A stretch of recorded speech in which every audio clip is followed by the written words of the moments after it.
The Niners are working out Tony Jefferson. Why? Yeah, this is real interesting with the Niners offseason, like that there's continued to be rumblings about them making moves, right? So Mhm.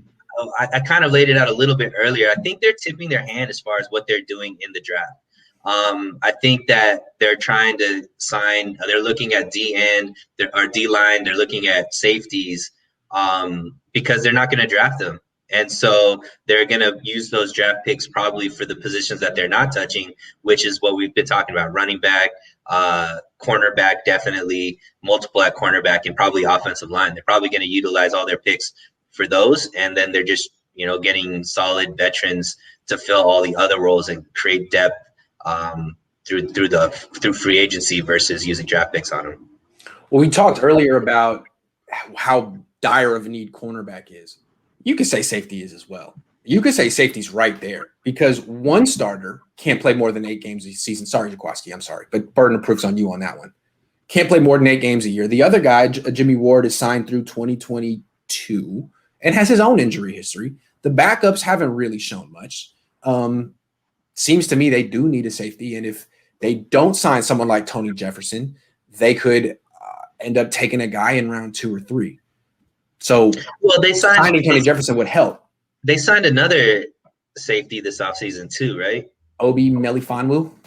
No. Didn't they sign somebody from the Colts? Well, someone that you've never heard of, yeah.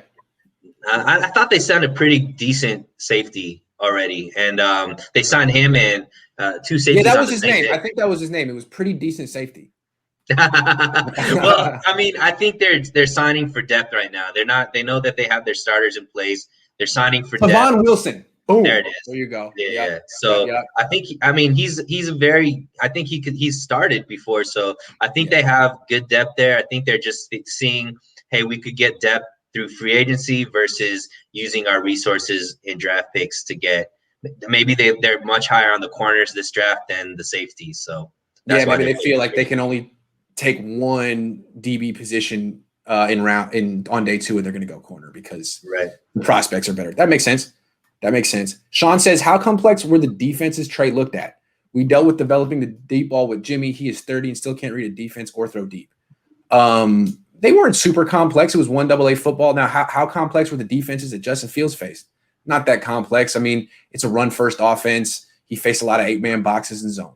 But that's what a lot of same with Mac Jones in Alabama. If you have to stop Najee Harris, you're going to play 8 in the box and play cover 3, and you see a lot of that. So it's like the same thing with all these guys, really. Right.